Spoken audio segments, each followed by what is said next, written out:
If you want to make the most of your tax return this year, let me give you some ideas. Number one, if you do not already have an emergency fund, that's going to be your first priority. You want to at least save $1,000 to $2,000 if you don't have anything saved yet, or if you're working on a fully funded emergency fund, that would be 3 to 6 months worth of your expenses or your income, whichever makes you more comfortable. Keep this in a high yield savings account, and if you need more information about this, I have a recent video about emergency funds, so go check that out. It's really, really important to have that safety net for yourself in case unexpected expenses come up. So it's very important, and like I said, if you have nothing saved so far, this is where you want to start.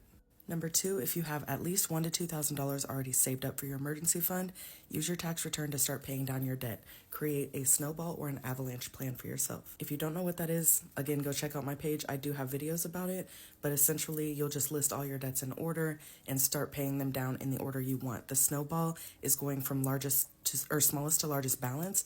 The avalanche is going from largest to smallest interest rate. Depending on how much your tax return is, you might be able to make a whole lot of progress on your debt payoff plan. So make that for yourself and see where you stand. Another good idea is to put some money aside for retirement. Go open a Roth IRA if you qualify for it. If you don't know if you qualify, go look on my page for the Roth IRA video, and I show you all the income limits and how much you need to make to qualify.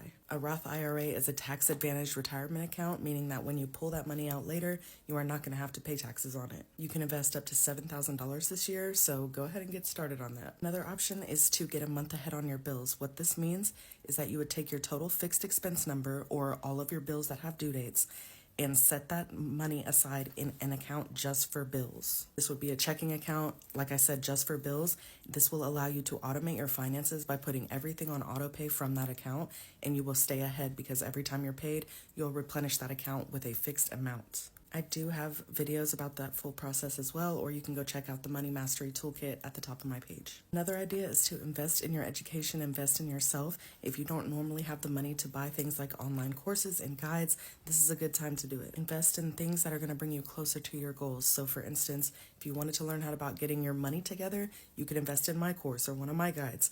If you wanted to learn how to do e-commerce or digital marketing, there are people who sell those courses as well. So these are just some ideas for you to get started and know what to do with your tax return. It's really important that you actually plan that money before you get it. That way you don't get it and just go blow it. So tell me in the comments, what are you going to do with your tax return? Where do you fall? Are you going to start your emergency fund?